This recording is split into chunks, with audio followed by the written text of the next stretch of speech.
Hello, Mr. and Mrs. Hess. It's great to see you both again. I hope your year is off to a great start. I'm excited today to walk through your financial plan with you. Before we get started, I just wanted to check and make sure there hasn't been any major changes to your financial situation since the last time we spoke. Okay, that sounds good. I'll start by giving you a brief overview of what we'll cover today, and then I'll dive into each section. So what I go through is just going to be a summary of what's written in your plan. We've got a copy of that written plan for you to take with you so you can review in more detail than what we discuss today, if you would like. I hope for our time to be more of a conversation than just me talking to you, so please jump in at any moment with questions or comments that you may have. So your plan has 6 key areas, and those are your financial health, which pertains to your asset and debt levels and your cash flow situation, risk management, investments, retirement planning, income tax planning, and estate planning. In each section, it covers where you're at right now, your current situation, and then mentions our recommendations on how we think you can further improve. At the end, I'll wrap up with an action plan of the next steps we think you should take and a timeline on when to implement those. The goal of this plan here is to build off of the great start you guys already have.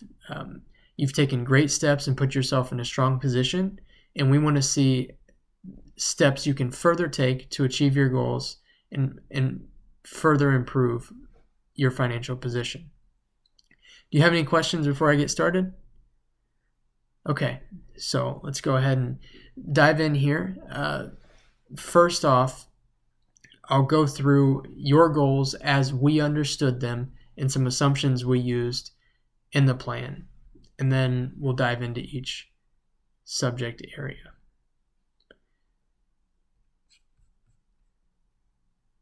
So your goals, we heard that your top priority was to reduce any estate and gift tax liability and ensure that all your estate planning documents are in order.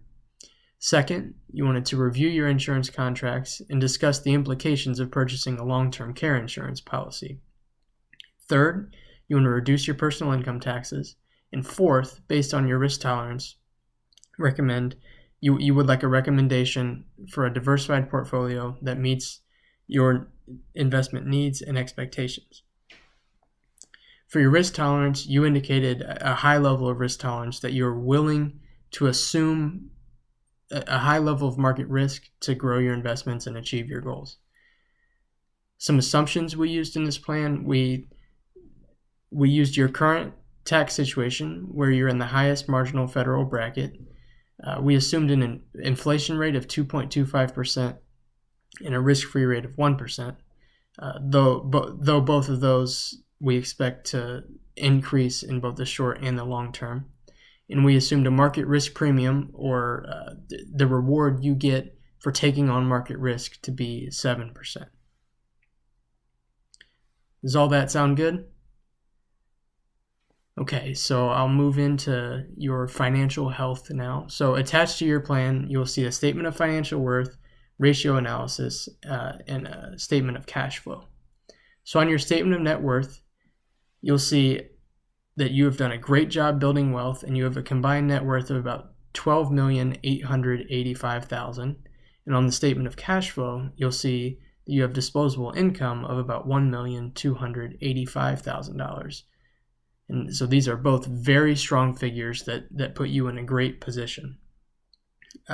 One thing we did see on your balance sheet when we look at your cash and cash equivalents, so your checking account, your savings account, and your CDs, you've got quite a bit built up there at about $850,000. And in comparison to your liabilities, this is more than you actually need in those cash and cash equivalents, and there's some upside and some downside to that. And upside would be that this may bring you great peace of mind to have those funds there that you can quickly access if needed.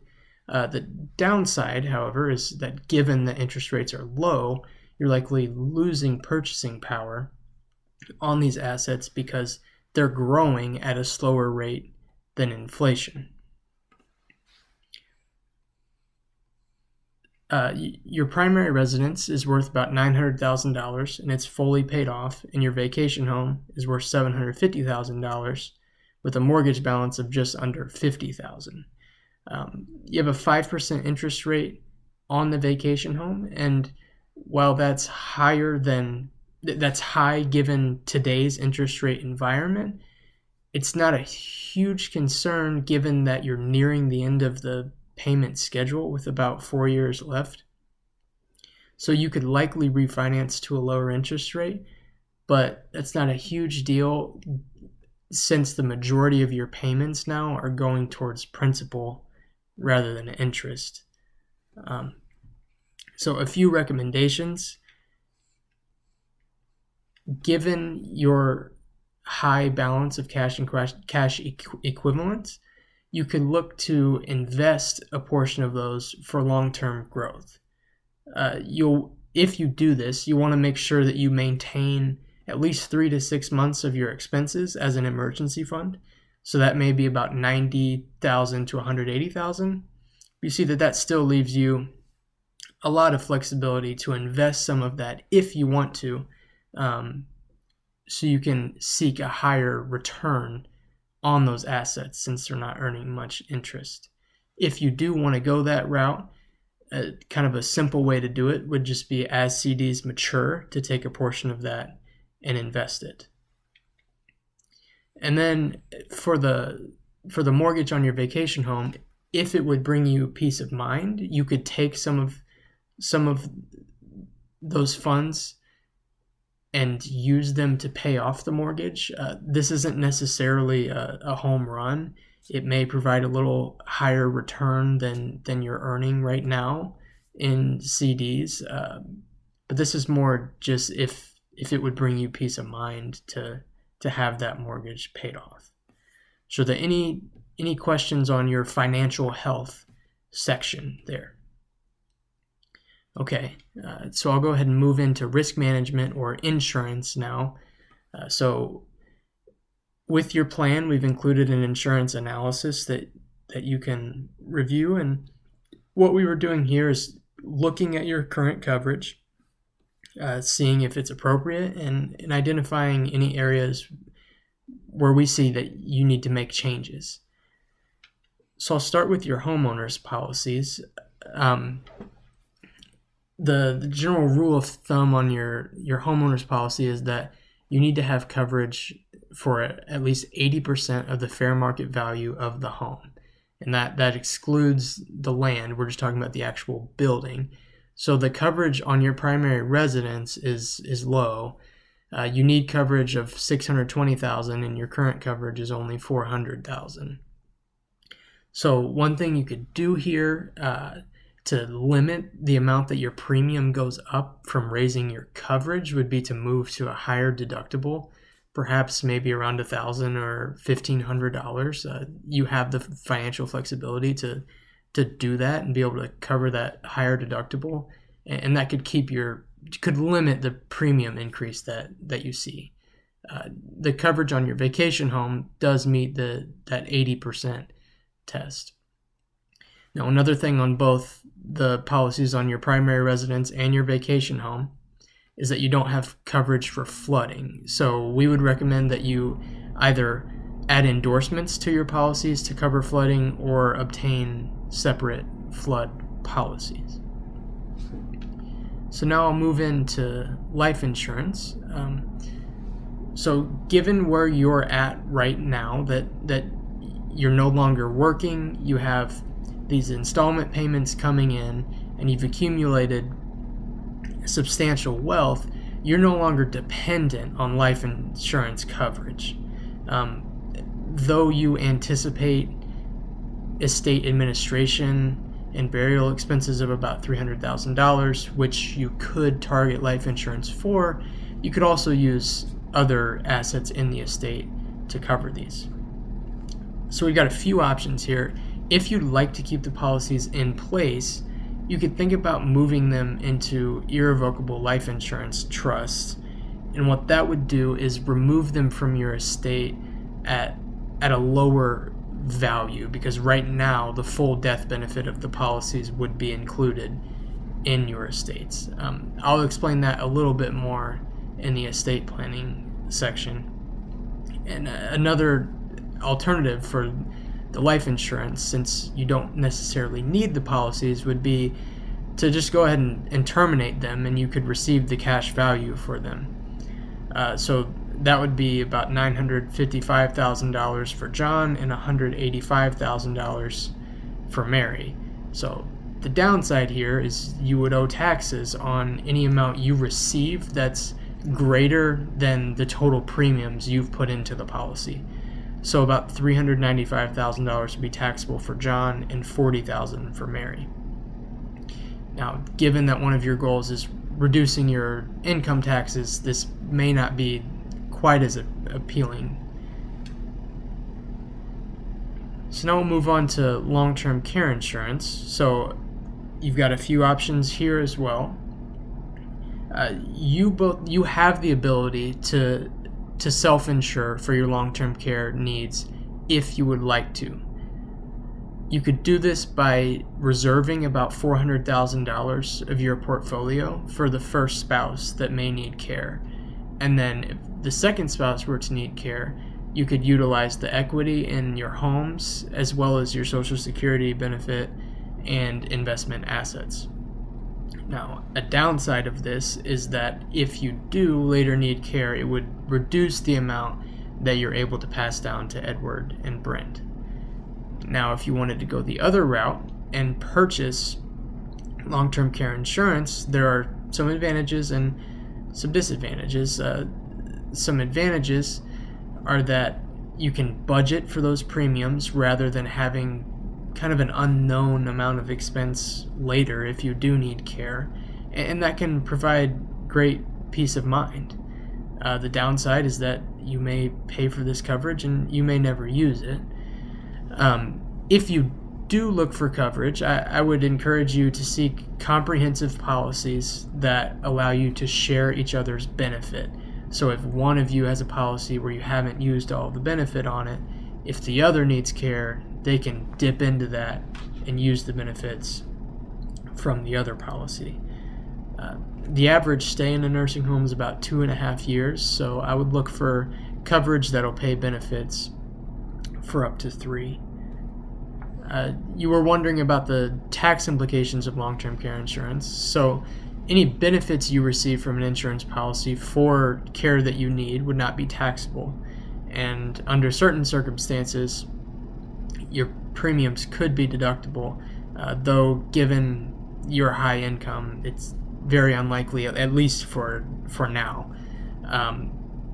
Only once your medical expenses exceed 7.5% of your AGI, or adjusted gross income, are they deductible, and there's a limit on the amount of long-term care insurance premiums that can be used as a deductible medical expense, and those details are in your plan. For your auto insurance, I just have one simple recommendation of increasing your property damage liability coverage from its current level of $15,000 up to $50,000 to provide you with greater protection. So then one of the more important needs we see here is for you to purchase umbrella liability insurance of $2 million to protect your assets and income from personal lawsuits. So these can arise from things such as a visitor on your property getting injured. It could be an injury caused by a pet, and the wealthier you are, the more important it is to have this coverage in place. It's relatively inexpensive for the coverage you're getting, so each $1 million of coverage may be a few $100s a year, so you may be looking $300 to $500 or around in that range for $2 million of umbrella liability coverage. Right now, we couldn't see that you have any insurance on your boat, so we would recommend that you do insure that. We would we would like to see you get a separate boat owner's policy to provide you with the best protection there. And then to wrap up our insurance section here, John owns a non-qualified deferred annuity, and you indicated interest in gifting this to Beth since it would give a pretty small benefit payment to you if you were to annuitize it and take those monthly payments. In the estate planning section, I'll talk a little bit more about the implications of if you were to go that route of gifting the policy. Do you have any questions on what I've covered in the risk management section? Okay, so I'll move into investment planning here. With your plan, you'll see an investment policy statement that we've written for you, and an analysis of your portfolio. So where are you at right now? Again, common theme here, you've done a great job. You've done a great job of accumulating assets. You have about $3.8 million in your non-qualified accounts and about $1.6 million in your qualified accounts or your retirement accounts, your 401k and your 403b. So most of your funds are in diversified funds, but you do have some single stock or what we call concentration risk in your non-qualified portfolio, especially from stock D. So we'd like to see that decreased to reduce the risk that you have in one company's stock taking a big hit. Our recommendations here would be to diversify. We would go ahead and encourage you to diversify all those single stocks you have. Given the loss that you have in stock A, you could sell all of your individual stock positions, and that capital loss you have in stock A would more than offset all the gains you would recognize from selling the other three. It would actually leave you with a $20,000 net loss that could be used to offset future capital gains. If, on the other hand, you decide that you want to hold on to your individual stocks, we would recommend limiting those positions to no more than 5% of limiting each position to no more than 5% of your investment portfolio. So stock D right now makes up about 10%, so we would really like to see you trim that exposure. So a recommendation here for a couple for your bond portfolio. So given that interest rates are lower right now and are expected to rise, we would recommend that you maintain most of your bond portfolio in short-term bonds. What this does is limits your interest rate risk. So when interest rates rise, the face value of bonds decreases because your bonds paying lower rates have become less valuable than the bonds paying higher rates. Short-term bonds limit that risk. They'll decline less as interest rates rise than long-term bonds will. So on top of holding short-term bonds, we would consider moving your bond allocation in your non-qualified accounts to municipal bonds, since you're in the highest tax bracket right now. With municipal bonds, the interest payments are not subject to federal taxation.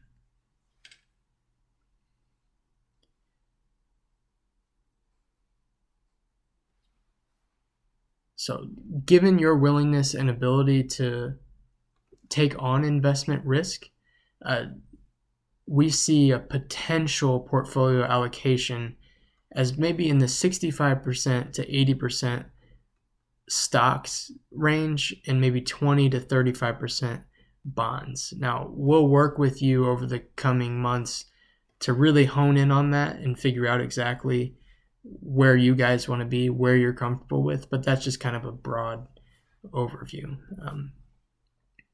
So you indicated that you do not want to have any exposure to tobacco stocks. So another thing we'll do is work with you to identify some ESG funds, which stands for environmental, social, and governance. And those funds do not invest in companies that receive meaningful revenue from the production or sale of tobacco. So we'll work with you to identify some funds we can use there. And if you can provide the investment options for your 401k and 403b, we'd be happy to review those and see if there are some ESG options there as well. So that wraps up investments. Do you have any questions, anything I can clarify there? Okay, so I'll move into retirement planning here. So you have accumulated a great amount of wealth and put yourself in a strong position to be able to provide for your retirement. One thing you said you're interested in learning about is how you could grow your 401k and 403b tax-free so that you can leave as much as you can in those accounts to Edward and Brent. Now, the way to do this is through Roth conversions. So how Roth conversions work, so let me step back a little bit. And so right now you have pre-tax money in the 401k and the 403b. So you got a tax deduction when you put the money in those accounts, and when the money comes out, it's going to be subject to income taxes. What you can do with a Roth conversion is take some money in those pre-tax accounts, move it over to a Roth account, and pay the tax at the time that you make that conversion. You'll pay the tax on that amount, but then once it's in the Roth account, it can grow and later be distributed tax-free. There will be no taxes on that growth. So we're big fans of Roth accounts. Unfortunately, you'd have to pay the tax to get the money over into those Roths. So if Edward and Brent would later on inherit Roth accounts from you, they would have to distribute the balance within 10 years, but those distributions would be tax-free. Now, given your current tax situation, it may be beneficial to wait until you're potentially in a lower tax situation to make those Roth conversions. So that could maybe be once the installment payments are over from the business sale. Another thing to consider prior to making Roth conversions is rolling over the 401k and 403b to IRAs, or individual retirement accounts. So with Roth 401ks and Roth 403bs, at age 72, they're subject to required minimum distributions, which is where you are forced to take money out of the accounts. Now, in your pre-tax accounts, when you take those RMDs, that RMD is so that the government can receive the tax revenue from that. So eventually you have to pay taxes on the money that you got a deferral on for so long. With the Roth account, you won't have to pay taxes on the RMDs, but unfortunately it's out of the account at that point.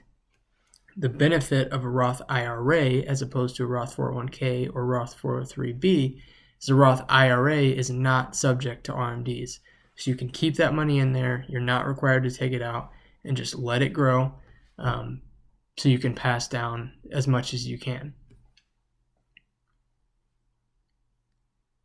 So another thing regarding assets that Edward and Brent may inherit from you, on your non-qualified investment assets, they will receive what's called a step-up in cost basis to the fair market value of on the date of death. So that's a nice thing there, that when they inherit those accounts, if they wanted to sell the assets in them, they could do so with no or minimal tax consequences. Any questions on the Roth conversion strategy or any of that? I know that can be a bit confusing sometimes at first. Okay. And this is something we'll evaluate with you over time when it comes time to make those. We'll talk through all these things, and we're happy to answer questions at any time. So we have one opportunity that we're looking at for the 2021 tax year, where you can make non-deductible IRA contributions based on the salary that John earned earlier in 2021.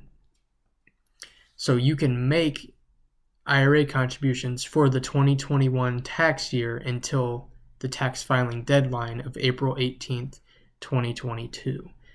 So based on John's income, you could each make contributions of $5,500 to non-deductible IRAs. And why I'm talking about non-deductible IRAs is assuming that John participated in his company's 401k in 2021, you are ineligible to contribute to deductible IRAs, where you would get a tax deduction for the money you put in those IRAs. And your income is too high to make contributions directly to Roth IRAs. Now, we've got a great opportunity, though, because you guys don't have pre-tax IRA balances right now. If you make a non-deductible IRA contribution, we can then quickly convert that after the contribution to a Roth IRA. And because you didn't get a tax deduction when you put the money in, there will be no tax due on that conversion. So this is a great opportunity. This is just kind of a one-year opportunity here to get a little bit of money in Roth IRAs. So we talked a little bit about required minimum distributions, or RMDs. So RMDs start at age 72, and your RMDs will likely force you to withdraw more from your accounts than you need to provide for your living expenses. So to support your financial security, we would like to see you reinvest any excess you have because of those RMDs into your non-qualified accounts rather than spend the money. So that wraps up retirement planning there. Do you have any questions on anything I covered? Okay, so I'll move into income tax planning now. So with your plan, we've included tax calculations for the business installment sale and the potential sale of the Jenny stamp that John's mother recently gifted to him. So just to cover where you're at right now with your tax situation. So as we've said, you're in the top marginal federal tax bracket, which is the 37% bracket, and your marginal state tax bracket is 7%. Because of your income level, you're subject to net investment income tax of 3.8%, and that applies to your dividends, interest, and capital gains. And your long-term capital gain tax rate is 20%. So to analyze John's business sale a little bit, the terms of the sale were a $4 million sale with a 25% down payment, or $1 million, an 8-year payment schedule, and a 4% interest rate. Now, I know you were wondering and a bit concerned about what the tax implications of this are going to be, so we'll walk through that a little bit. So thankfully, you've got some cost basis in the business, and your cost basis over time is going to be returned to you tax-free. So your cost basis was $1,075,000. So of the about 27% of your $4 million business sale then is your cost basis, and 73% is going to be capital gains. So if we look just at the down payment of $1 million, about $269,000 will be treated as a tax-free return of basis, and about $731,000 will be treated as a long-term capital gain. With the business sale, you receive monthly installment payments of about $36,500. So of those payments, they're going to be composed of interest and principal, and the principal is further divided between the tax-free return of basis and the long-term capital gain. And those interest payments are taxed as ordinary income. So if we just look at the first payment you receive, $10,000 of that payment, of that $36,500 payment, $10,000 is interest, $7,140 is a tax-free return of basis, and about $19,430 is a long-term capital gain. Now, some good news here is that the interest portion, which is taxed at that higher ordinary income rate, the interest portion of each payment will gradually go down as the payment schedule progresses. So just to give you an idea of what you may see for your deductions on your 2021 tax return. So it appears that you'll take the standard deduction, which for you will be $27,800. Due to the state and local tax deduction cap of $10,000, your total itemized deductions were a little bit less at $24,500. So I'll quickly go over the Ginny stamp that John recently received. You were interested in learning what the tax implications of a sale may be, and you can see more details on this in the plan. But you would wanted to see if you were to sell the stamp in 10 years for $1,550,000, what will the taxes be on that? So we assumed a 15% commission on the sale, and that at that point you're still in the highest marginal tax bracket. And if that's the case, your federal tax liability on the sale would be about $260,000. So a few tax recommendations here.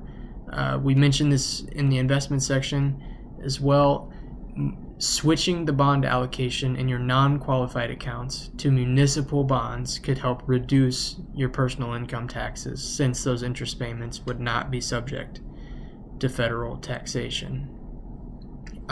Also, in your non-qualified accounts, we can look to purchase tax-efficient ETFs or mutual funds. So those funds would have lower portfolio turnover, or how often they're making trades, which will reduce the amount they're required to distribute to you. So for a mutual fund, as the fund incurs capital gains throughout the year from the trades they're making, they're later going to have to distribute those to you. So a tax-efficient fund would be generating less capital gains. And a big recommendation here, so we talked about the advantages of rolling your retirement accounts to IRAs for the Roth conversions, but there's also another opportunity here with IRAs to make qualified charitable distributions, so or QCDs. So QCDs are gifts that you make to charity directly from an IRA, and you can't do this from a 401k or a 403b. So the great thing about QCDs is that the distribution does not count as a taxable distribution, and it also counts towards satisfying your required minimum distribution. So this is especially valuable since your RMDs are likely going to cause you to distribute more than is needed. Instead of distributing that money and it being taxable, you can make a qualified charitable distribution, and that doesn't show up on your tax return, counts towards your required minimum distribution. So you're effectively getting a tax deduction for those gifts while also getting to take the standard deduction on your tax return. So a key point, you must be 70 and a half to make QCDs, and you can make up to $100,000 of QCDs per year. So John could take advantage of this strategy right now. Mary would have to wait a few years. So next I will jump into estate planning. Is there any questions you have from the previous section though? Okay. So with your plan, we've attached a property ownership spreadsheet and estate tax calculations that you can look at further on your own time. To give an overview of your current situation right now. So the good news is that neither of you, if you were to pass this year, have an estate that would be subject to estate taxes. And that's thanks to the estate tax exemption of $11.7 million per person in 2021. However, right now you anticipate significant administration and probate fees, which we see opportunities to reduce. And I'll explain those a bit more in a second. Right now, you do not have incapacity documents in place. And what I'm talking about there would be a general power of attorney and a healthcare power of attorney. So that would be designating someone to handle your financial matters and your medical care if you're unable to, as well as living wills, where you could indicate your preferences for end-of-life medical treatment. You both have wills that leave your estates to each other, and should your spouse predecease you, your wills direct that your estate be left to Edward and Brent. So back to John's annuity policy that we mentioned briefly earlier. So you're interested in gifting that policy to Beth. So if you were to do so, and this assumes that Mary agrees to gift split, and that's explained in the recommendations section in your plan, that would result in a taxable gift of $36,000 for each of you. So maybe a bit confusing because you wouldn't actually owe any taxes right now on the gift, but you would be using you would each be using $36,000 of your estate tax and your generation skipping tax exemption when you make the gift. So our recommendations, so a key one here, we want you to meet with an estate planning attorney to get those incapacity documents executed. And then to reduce your probate and administration expenses, look to retitle your assets that are titled solely in one of your names.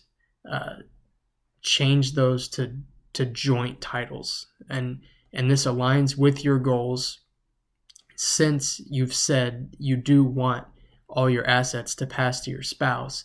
This just simplifies the process by changing the title to joint ownership. It keeps the assets from going through probate, which is essentially the court's process of distributing your estate. But probate can, one, take quite a bit of time, and two, there are costs associated with that. So along that same line there, you could also change the beneficiary designations on your qualified retirement accounts so that those accounts avoid probate. Right now, you each list your estate as the beneficiary. And what you could do is change those beneficiary designations so the primary beneficiary is your spouse, and then if it aligns with your goals, you could change the contingent beneficiaries to be Edward and Brent. So a tip for if you would like to start making some gifts right now, a good way to do that is through making annual exclusion gifts. So each year you can gift $15,000. You can each gift $15,000 to as many people as you would like with no gift tax implications. So you wouldn't need to file a gift tax return.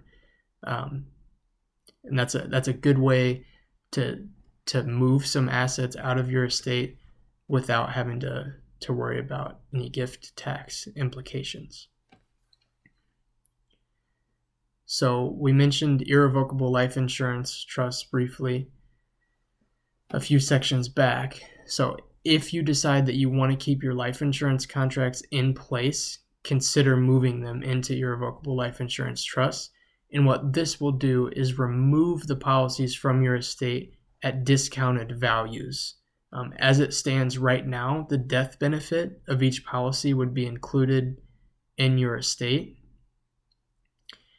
whereas through a life insurance trust, you could move it out of your estate at a lower value.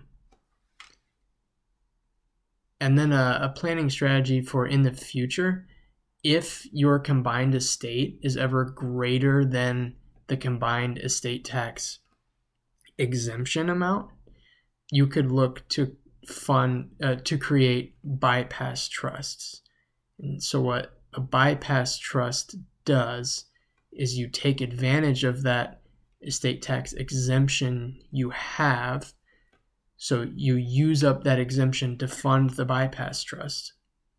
And then the bypass trust, that property avoids inclusion in the surviving spouse's estate. And this is a strategy that we can talk through more if that time comes, and we'll work with you and your estate planning attorney to work through those details. Are there any questions on the estate planning section before I wrap up with the action plan? Okay, so we're in the home stretch here. So to recap, you guys have done a tremendous job of setting yourselves up for financial success. And here we've laid out some steps that you can take to further enhance your picture and move towards achieving some of the goals you identified. So first off, we would recommend you meet with an estate planning attorney as soon as possible to execute incapacity documents. And you had stated that this was a high priority for you, so let's go ahead and get that taken care of. Within the next 2 weeks or so, contact your insurance agent to make the necessary changes that we've talked about here in the plan. So that includes increasing the property damage liability coverage on your auto policy, purchasing $2 million of umbrella liability insurance, and obtaining a boat owner's policy. So third, within the next month or so, think through whether you'd like to roll your retirement accounts to IRAs to enable you to make qualified charitable distributions. So this is especially important for John, since he can make qualified charitable distributions right now. And if you decide to make those rollovers, use QCDs as your primary charitable giving strategy moving forward to help reduce your income taxes. We will work with you to implement the portfolio recommendations we've mentioned here. So that includes making sure your allocation strategy is in line with your risk tolerance, increasing the diversity of your portfolio, adding some municipal bonds, and evaluating ESG funds to avoid investing in tobacco stocks. And we'll contact you within the next month to schedule a meeting for that. Within the next 3 to 6 months, work to retitle assets to be jointly titled and to make the beneficiary changes on your retirement accounts. Within the next 3 months to a year, think through whether you would like to invest some of your cash equivalents for long-term growth to increase the return, the expected return on those assets, given that right now they're likely losing purchasing power to inflation. And then over the next 6 months to a year,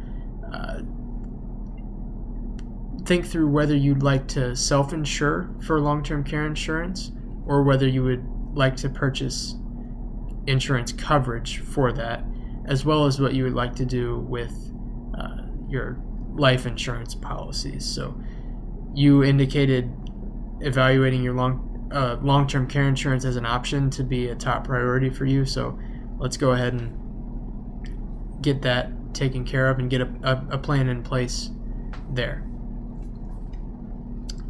So that wraps up what I have for you today. I know this can be a lot to digest in a short amount of time here. So as you're going through this on your own, please do not hesitate to reach out with any questions you have. We will contact you within the next month to set up a meeting where we can further discuss any questions you have, and also in that meeting we'll work to build your investment portfolio strategy with you. So thank you for your time today. We'll talk soon. Have a great day.